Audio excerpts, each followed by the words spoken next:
अस्सलाम वालेकुम, मेरा नाम है उमर बुलेदी और आप देख रहे हैं मेरा YouTube channel the salad mic with Umar. तो जनाब, ख़बर कुछ यूँ है कि कल रात 12 बजते ही जो है ना वो हुकूमत ने आवाम को एक बहुत बड़ा तोहफ़ा दिया। 8 रुपये 36 पैसे का जो है ना एक तोहफ़ा था, वो हर लीटर पे अदा करना पड़ेगा आप लोगों को। ये एक तोहफ़ा है हुकूमत की तरफ से। जो बजट में रिलीफ़ की बातें हो रही थी, महंगाई सिंगल डिजिट की बात हो रही थी, उसके बावजूद जो है ना वो इस पेट्रोल की कीमत को बढ़ाया गया। ये उससे अलावा है जो पेट्रोलियम लेवी लगेगी अभी 31 जुलाई के बाद। जनाब, वो क्यों बढ़ाया गया? ये इसलिए बढ़ाया गया है, कहा जा रहा है कि ईरान इसराइल की जंग के दौरान जो है ना वो कीमतें बढ़ गई थी। जनाब, अगर कीमतें ईरान इसराइल की जंग के दौरान बढ़ गई थी तो वो कीमत वापस आ चुकी है। मैं उसकी एक जो है ना वो आपको थोड़ी सी इसकी बैकग्राउंड समझा दूँ कि जब ईरान इसराइल की जंग हो रही थी ना तो दुनिया की जो ट्रेडिंग कंपनियां हैं ऑयल की, या जो क्रूड ऑयल की जो है ना ट्रेडिंग कंपनियां, उन्होंने ये समझा, या जहाँ पे जिस मंडी में ये होती है ट्रेडिंग, तो वो उन लोगों ने एक अज्यूम कर लिया कि ये जंग तवील होगी और ईरान जो है ना इब्नाए हारमज़ जो ईरान से आता है एक रूट तेल की, उसमें तकरीबन 30 से 35% तेल की सप्लाई उस रूट से होती है। तो वो रूट जो है ना वो बंद हो जाएगा। तो उसके बाद जो है ना वो एक ख़रीदारी शुरू की गई, जिसकी वजह से जो है ना वो जब तलब ज़्यादा होती है और रसद कम होता है तो फिर कीमतें ऑटोमेटिकली बढ़ी जाती हैं। तो तलब जो है ना वो ज़्यादा थी और कीमतें कम थी, तो क्योंकि वो ये बाइंग हो रही थी, यानी इसका जो है ना वो ऐसा था कि ना वो फ्यूचर बाइंग हो रही थी, और उसकी वजह से जो है ना वो पूरी दुनिया से जो जितना भी तेल आ रहा था वो ख़रीद रहे थे। मुख्तलिफ मुल्क भी थे और ट्रेडिंग कंपनियाँ भी थी जो स्टॉक बनती हैं, जो स्पोर्ट बाइंग करती हैं, ये सब चीज़ें। तो हुआ कुछ यूँ, तो इसकी वजह से जो है ना वो 12% जो है ना तेल की कीमतें बढ़ गई। तो तेल की कीमतें बढ़ गई तो उस वक़्त भी जो है ना वो कुछ रुपए जो है ना पाकिस्तान की तरफ से बढ़ाए गए थे, और वो इसका बोझ, जो कीमतें बढ़ी थी, जो पाकिस्तान ने उस वक़्त ख़रीदारी की थी उस जंग के दौरान, उसका बोझ जो है ना पाकिस्तानी आवाम पर जो है ना वो मुंतकिल कर दिया गया। अब भी यही है। अब हुआ ये है कि जो 12% बढ़ के जो है ना वो $76-77 पे चला गया था क्रूड ऑयल, वो जंग ख़त्म होने के बाद जब उन कंपनीज़ को, उन मुल्कों को पता चला कि भाई ये जो जंग है वो ख़त्म हो गई है, और दूसरा है कि ये अमेरिकी हमले के बावजूद भी जो है ना ईरान ने इब्नाए हारमज़ बंद नहीं किया। तो उसको जो है ना वो एक समझें कि स्टॉक मार्केटें जितनी थी ट्रेडिंग हो रही थी जहाँ पर भी तेल की, या जो है ना वो जापान की स्टॉक मार्केट थी, अमेरिका की, यूरोप की, फ्रांस की, ये सारी स्टेबल होना शुरू हो गई। पाकिस्तान की तो बात नहीं कर रहा, उसकी वजह ये है कि पाकिस्तान तो इस वक्त हाई से हाई मारती जा रही है ना। आज 1,25,000 यानी 1,28,000 या 1,25,000 के हाई पे जो है ना वो बंद हुई है। तो पाकिस्तान की स्टॉक मार्केट तो ऊपर ही जा रही है। मैं बात कर रहा हूँ आलमी मार्केटों की, जो थी जिसके इम्पैक्ट जो है ना वो दुनिया पे पड़ता है। तो उसमें जो है ना वो स्टेबल आना शुरू हो गए। तो स्टेबल के बाद जो है ना वो तेल की कीमतें भी बतदरीज कम हो गई। अब वो उस जगह पर वापस आ गई है जिस जगह पर जंग से पहले था। अब जब जंग से पहले था तो फिर मुझे नहीं लग रहा कि ये हो सकता है कि कोई और जो है ना लॉजिक जो है ना वो हुकूमत दे रही हो, या वो समझा रही हो कि इस तरह जो है ना वो सस्ती सी लॉजिकें जो बाय की जाती हैं वो ला के जो है ना वो कर देते हैं। इस तरह ये मैं आपको बताऊं कि मुझे नहीं लग रहा कि नून लीगी वोटर्स को या पीपल्स पार्टी के वोटर्स को जो है ना ये कीमतें बढ़ी हुई लगेंगी। मैं पीपल्स पार्टी की इसलिए बात कर रहा हूँ क्योंकि वो जो है ना ये मसला ये है कि इन अब हुकूमत में दोनों हैं। वज़ारतें नहीं ली हुई हैं, वज़ारतें पीपल्स पार्टी ने नहीं ली हुई हैं, लेकिन हुकूमत में है क्योंकि उसकी सपोर्ट भी है। जो है चेयरमैन सेनेट भी है, और दीगर मराज पे ली हुई हैं। तो हुकूमत में तो है पीपल्स पार्टी, हुकूमत की मखलूत हुकूमत है तो है।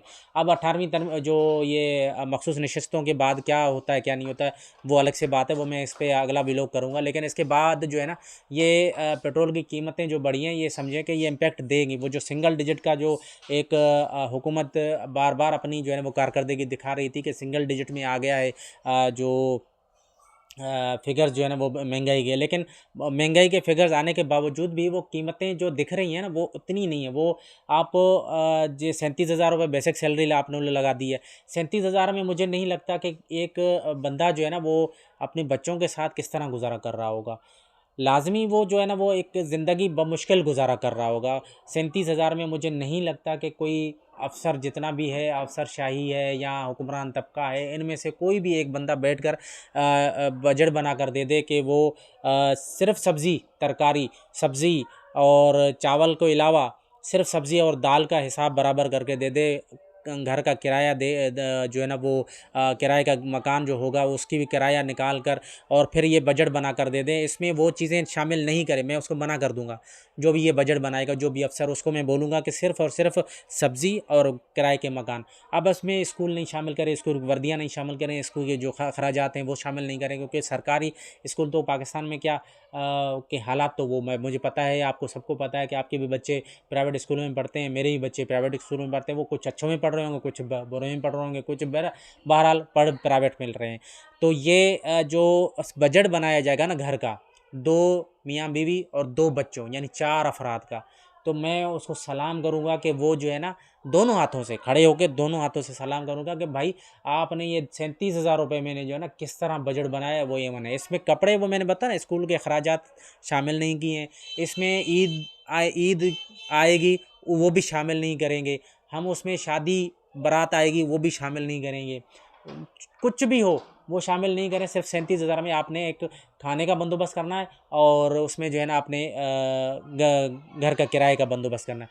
तो आपने बिजली का बिल मैं नहीं बोलूँगा, आपको गैस का बिल नहीं बोलूँगा, आपको पानी का बिल नहीं बोलूँगा। आप सिर्फ इसमें 37,000 बनाएं। आपने उसके ऊपर जो है ना वो उसको जो बंदा बड़ी मुश्किलों से जो है ना वो बाइक लेके 30 किलोमीटर 40 किलोमीटर जो है ना वो काम पे जाता है, वो उसको आपने 8 रुपये फ़ी लीटर और जो है ना वो धचका दे दिया। इस पे महंगाई पे तो बहुत सारा जो है ना वो आएगा। यानी मैं ये कहूँ कि मुझे इससे जो है ना फ़र्क नहीं पड़ेगा, क्योंकि मैं पहले भी 150 रुपये का पेट्रोल डलवाता था, अब भी 150 का पेट्रोल डलवाऊँगा, तो मुझे तो फ़र्क नहीं पड़ेगा। ये एक मज़ाहिया बात है, लेकिन मैं ये आपको बताऊँ कि बहुत ज़्यादा फ़र्क पड़ेगा।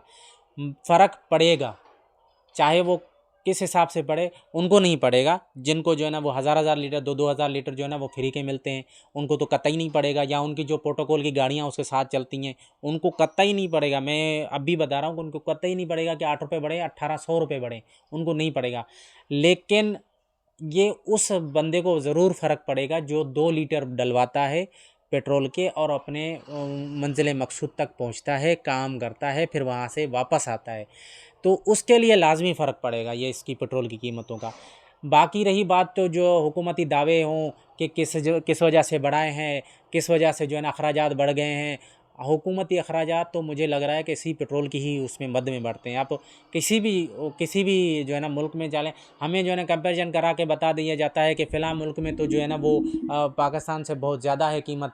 तो भाई अगर फ़लाँ मुल्क में ज़्यादा है तो क्या आप वही मयार अपनाएंगे कि भाई नहीं उसके के मुल्क में ज़्यादा है तो हम भी आप लोगों को उसी मुल्क के हिसाब से पेट्रोल देंगे? यार अगर यूरोप में पेट्रोल हमसे महंगा है, मान लिया हमसे महंगा है, या जहाँ से पेट्रोल सऊदी अरब से निकलता है वहाँ पर महंगा है, वहाँ पर शायद महंगा नहीं है, मैंने उनकी मालूमात नहीं है। लेकिन जहाँ पे पेट्रोल निकलता है या यूरोप के जो है ना वो यूरोप में जो है ना पेट्रोल महंगा है, हमसे ज़्यादा महंगा है, लेकिन सहूलियात भी तो उसी हिसाब से देते हैं वो लोग। आप देख लें कि उनकी बिजली जाती है नहीं जाती है, या उनकी जो है ना वो गैस जाती है नहीं जाती है, या उनके पास सेहत की सहूलतें कितनी हैं। भाई ये तो चीज़ें हैं। पेट्रोल की कीमत से फ़र्क पड़ेगा, चाहे वो किस हिसाब से पड़े। कीमतें बढ़ेंगी, ट्रांसपोर्ट का किराया बढ़ेगा, उसकी वजह से जो है इम्पैक्ट तो आएगा इस पे महंगाई पे। वो कम आए ज़्यादा आए लेकिन आएगा। पेट्रोल की कीमत का जो मुझे लग रहा था वो इस वक्त बढ़ाने की कोई तुक नहीं बनती थी, क्योंकि जो पेट्रोल की कीमतें थी वो वापस उसी जगह पे आ गई जो जंग से पहले थी। ये लॉजिक मुझे नहीं समझ में आएगी। तो आज के लिए जो है ना मेरा व्लॉग इतना था। पेट्रोल की कीमत पे इसलिए बहस करना ज़रूरी थी क्योंकि ये असर जो है ना, ये असर जो है ना वो पेट्रोल की कीमतों का आपकी ज़िंदगी भी पड़ेगा, मेरी ज़िंदगी भी पड़ेगा, क्योंकि हम जो है ना वो उस तबके में रहते हैं जो जो है ना फूंक-फूंक कर कदम रखते हैं और अपना गुज़र बसर चलाते हैं। तो इसलिए हमें फ़र्क पड़ेगा भाई, पेट्रोल की कीमत में हमें लाज़मी हमें फ़र्क पड़ेगा, उनको नहीं पड़ेगा। जिनको जो तनख्वाहें लाखों रुपए में मिलती हैं, या जिनकी कंपनीज़ की तरफ से पेट्रोल मिलता है, या कुछ भी जो है ना वो वज़रा हैं, मुशीर हैं, या बड़े अफ़सरान हैं जिनको हुकूमत की तरफ से पेट्रोल फ्री मिलता है, उनको फ़र्क नहीं पड़ेगा, फ़र्क हमें और आपको पड़ेगा। तो मुझे दीजिए इजाज़त, मेरे चैनल को सब्सक्राइब कीजिएगा, लाइक कीजिएगा, शेयर कीजिएगा। अल्लाह हाफ़िज़।